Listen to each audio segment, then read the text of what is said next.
Assalamualaikum warahmatullahi wabarakatuh. Pada pertemuan hari ini, Ibu akan membahas tentang Fulvis aspersorius. Apa itu Fulvis aspersorius?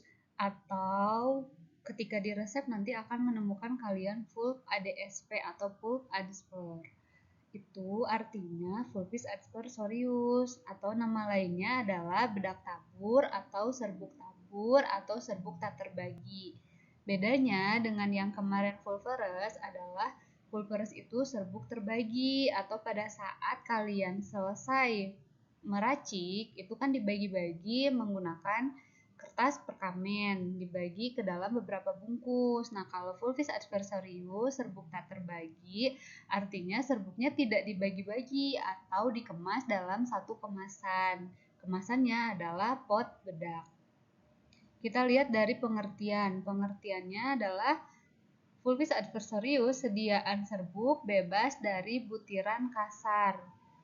Berarti si sediaannya itu tidak boleh kasar atau harus lembut. Kemudian untuk obat luar digunakannya sebagai obat luar atau obat topikal atau obat yang digunakan di luar tubuh atau tidak diminum. Kemudian ini syaratnya yang pertama adalah homogen atau tercampur ya si zatnya. Kemudian bebas dari sifat fisik yang menyebabkan iritasi. Si obatnya tidak boleh menyebabkan iritasi pada kulit. Kemudian mudah mengalir. Mudah mengalir ini artinya si serbuknya atau si bedak taburnya ketika dituangkan itu terjatuh si obatnya atau keluar dari si pot bedaknya. Kemudian tersebar merata dan melekat di kulit. Jadi pada saat ditaburkan itu melekat di kulit dan tersebar atau bisa dioleskan atau bisa ditaburkan. Sekarang kita akan membahas tentang ketentuannya. Ketentuan dari Fulvis aspersorius yang pertama zat pembawa atau tambahannya adalah talkum. Jadi berbeda ya dengan Fulverus yang kemarin. Kalau Fulverus zat tambahan atau zat pembawanya adalah sakarum laktis, sedangkan untuk Fulvis adversarius adalah talkum. Kenapa tidak menggunakan sakarum laktis? Karena sakarum laktis itu adalah laktosa atau dia itu termasuk ke dalam gula yang rasanya manis sehingga tidak bisa digunakan untuk zat pembawa atau zat tambahan sediaan Fulvis. Karena apa yang terjadi jika digunakan? Maka nanti kulit kalian akan disemutin atau ada semut karena si zat pembawanya manis. Kemudian untuk perhitungannya itu ditambah 10%. Jadi di dalam resep ada zat dan ditambahkan 10%. Kenapa ditambah 10%? Karena akan dilakukan pengayakan atau zatnya akan diayak. Dengan ditambah 10%, bobot yang akan diayak itu tidak hilang. Artinya bobotnya tidak berkurang dari si resep, makanya ditambahkan si 10%. Kemudian pengayakannya juga menggunakan mes atau ayakan. Mesnya itu terbagi menjadi 3 ya. Ada mes 44 jika di dalam resepnya terdapat zat lemak. Zat lemaknya contohnya ada adepsalanae, lemak bulu domba, nama lainnya ada lanolin dan ada vaselin. Ini ketiga contoh saja si zat berlemaknya. Nanti ada contoh-contoh yang lainnya kalian bisa ketahui ketika kalian mencari pemerian. Kemudian jika zatnya tidak ada lemak atau tidak mengandung zat lemak, maka mes yang digunakan adalah mes nomor 60. Dan khusus untuk jingsi oksidum, dia diayak menggunakan mes nomor 100 ya. Ini khusus jingsi oksidum, dia harus diayak dulu menggunakan mes nomor 100. Akan tetapi yang di lab itu jingsi oksidumnya sudah dalam keadaan terayak, jadi kalian tidak usah mengayaknya kembali dengan mes nomor 100. Untuk perhitungan yang ditambah 10% dan dilakukan pengayakan, ada zat yang tidak boleh atau dikecualikan, yaitu ada sulfur. Sulfur itu dia ada 3, ada sulfur depuratum, ada sulfur sublimatum, dan ada sulfur praecipitatum. Ketiga sulfur ini dia tidak boleh diayak, maka dia tidak ditambahkan 10% pada saat perhitungannya. Alasannya karena sulfur tidak bisa diayak karena akan menghasilkan arus listrik yang jika diayak dengan ayakan sutra atau logam, dia akan menggumpal. Si sulfurnya dia tidak akan tercampur. Maka si sulfur karena tidak ditambah 10% dan tidak diayak, maka dia dimasukkannya terakhir. Ya, jadi ini khusus untuk si sulfur saja. Jika di dalam resep terdapat ketiga sulfur ini, maka dia tidak ditambah dan tidak diayak. Kemudian dimasukkannya terakhir. Kemudian ada ketentuan lagi, jika zat berbentuk kristal, jarum, kemudian granul, dilihat dari pemerian yang di farmakope, maka pada prosedur kerja dia ditetesi dengan etanol 95%, eter, aseton, dan lain-lain. Banyak ya contoh pelarut yang digunakan untuk menetesi zat yang berbentuk kristal, jarum, dan granul. Tapi nanti ketika praktikum yang digunakan adalah etanol 95% saja. Ditetesinya sebanyak 1-2 tetes saja.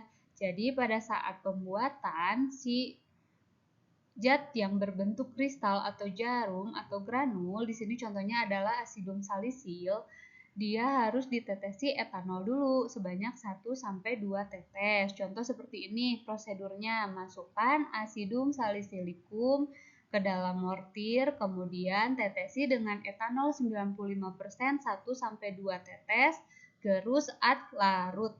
Jadi gerusnya bukan ad homogen tapi ad larut karena si asam salisilnya dia ditetesi dengan etanol. Etanol itu bentuknya cair ya, jadi bukan homogen tapi larut. Oke, bentuk lain selain asidum salisil yang berbentuk kristal, jarum, granul, ada lagi contohnya adalah mentol dan kampora. Jika di dalam resep ada mentol, ada kampora, maka resepnya itu tidak ditetes 1-2 tetes dengan si etanol. Kecuali kalau resepnya misalkan resep pertama ada mentol, resep kedua ada kampor. Artinya di dua resep yang berbeda, maka boleh ditetesi dengan etanol. Tapi jika di dalam resep itu ada mentol dan kampor, misalkan R mentol 1%, kampor 1%, berarti kan mentol dan kampor ada di dalam satu resep. Nah, maka resep tersebut untuk prosedur kerjanya adalah tidak ditetesi etanol karena ada peristiwa yang namanya peristiwa eutetik. Ya, ingat jadi si mentol dan kampor jika di dalam satu resep bersamaan dia tidak ditetesi etanol karena ada peristiwa yang namanya eutetik atau penurunan titik leleh. Sehingga jika keduanya disatukan akan mencair, jadi tidak usah dibantu dengan etanol. Dengan mentol dan kampor dicampurkan, dia akan mencair sendiri. Peristiwa itu namanya peristiwa eutetik. Nah, sekarang di sini ada resep. Resepnya itu ada jingsi oksidum sebanyak 1 gram, kemudian kalaminum dia sebanyak 5%. MF Fulv ADSP 10. Artinya dia disuruh bikin Fulvis aspersorius atau bedak tabur sebanyak 10. Jika tidak ada satuan, maka dia disebut gram. Jadi di sini disuruh membuat bedak tabur sebanyak 10 gram. Langkah pengerjaan pertama, kelengkapan resep. Silahkan nanti kalian cari sendiri kelengkapan resepnya, kemudian monografi. Kalian cari monografi dari jingsi oksidum, kalaminum, sama nanti zat tambahannya ya, atau pembawanya. Tadi sebelumnya sudah dijelaskan kalau pembawa dari Fulvis aspersorius adalah talkum. Berarti nanti kalian tambahkan monografi dari talkum. Kemudian golongan obatnya nanti silakan kalian cari sendiri. Untuk perhitungan dosis tidak dilakukan. Kenapa? Karena obatnya adalah obat topikal atau obat luar. Sehingga kalaupun di resepnya terdapat dosis, itu tidak usah dihitung dosisnya atau DM-nya. Selanjutnya ada teori dan usul.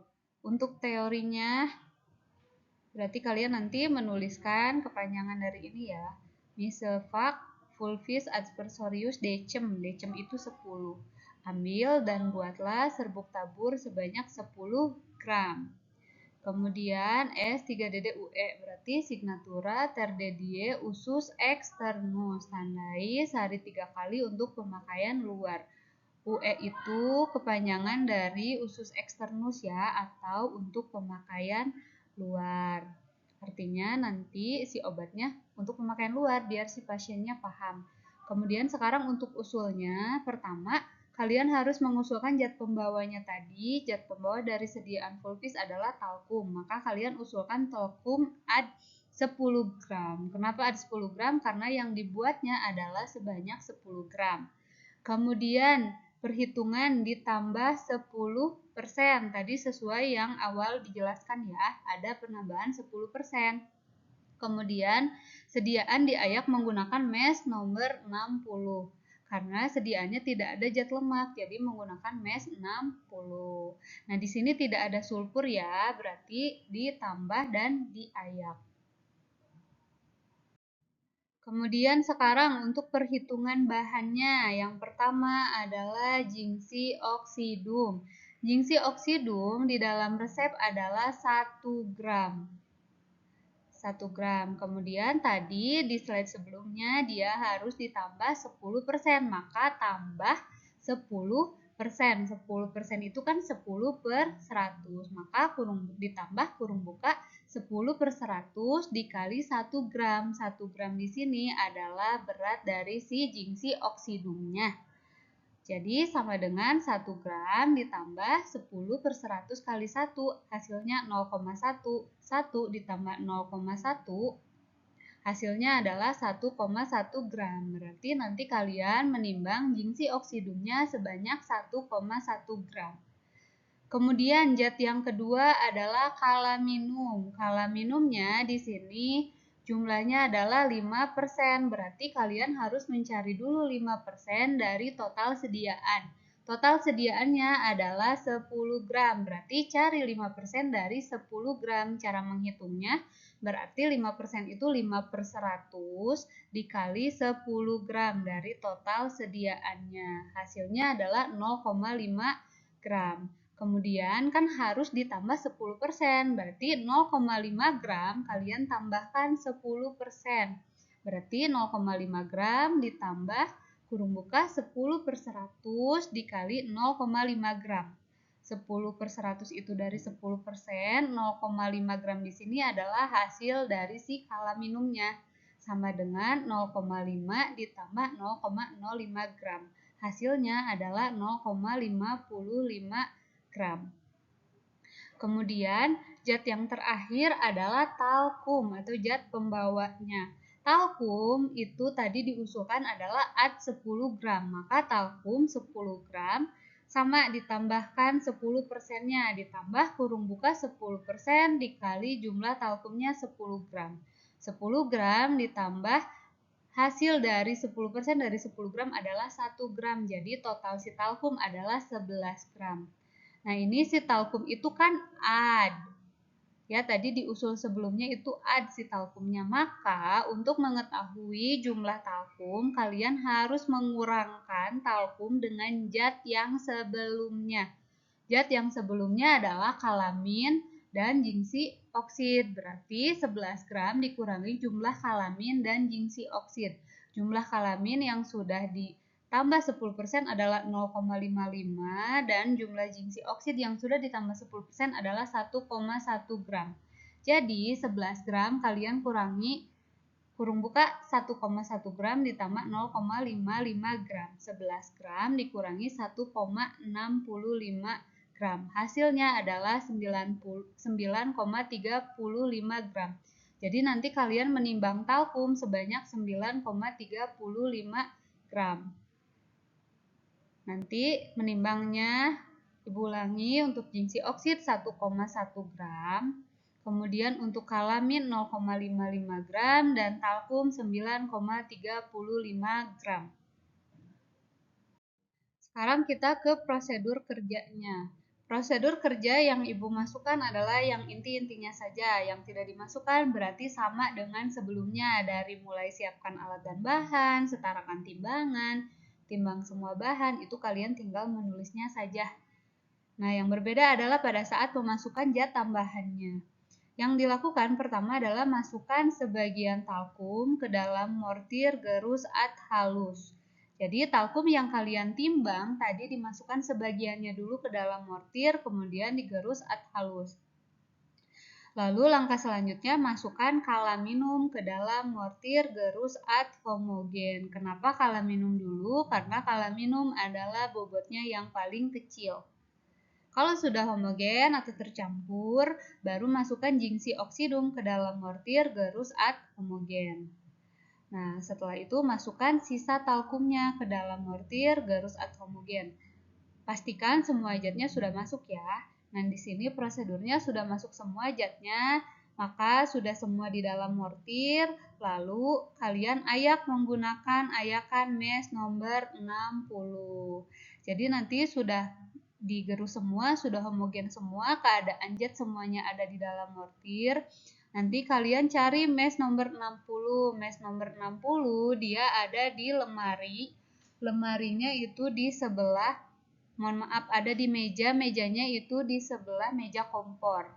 Ada yang berbentuk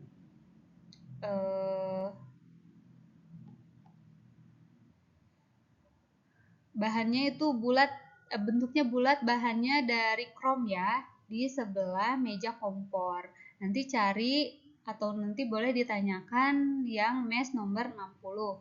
Jadi zat yang ada di mortir nanti ditumpahkan ke dalam meshnya, kemudian diayak. Kalau sudah diayak, nanti baru ditimbang. Hasil ayakan ditimbang sebanyak 10 gram. Jadi yang diayak kalian timbang sebanyak 10 gram. Ambil anak timbangan 10 gram, simpan di kiri, kemudian zatnya yang sudah diayak atau obatnya yang sudah diayak silakan masukkan di kanan dan sejumlah 10 gram. Lalu masukkan ke dalam pot bedak. Setelah sesuai atau setara dengan bobotnya sebanyak 10 gram, masukkan ke dalam pot bedak. Sisa pengayakan, nah ini harusnya ada ya sisa pengayakan karena kan si zatnya ditambah 10%. Sisa pengayakan nanti kalian masukkan ke dalam plastik klip. Kemudian nanti dikasih label atau dikasih keterangan, tulisannya adalah sisa pengayakan. Kemudian kemas, beri etiket dan label, lalu serahkan kepada pasien nanti sama pionnya. Oke, selamat memahami materi hari ini. Jangan lupa materinya untuk disalin dan resepnya disalin di jurnal dan dilengkapi untuk praktikum nanti hari Jumat. Oh ya, satu lagi, karena Fulvis aspersorius adalah obat topikal, maka etiket yang digunakan adalah berwarna biru. Oke, sekian dan terima kasih. Wassalamualaikum warahmatullahi wabarakatuh.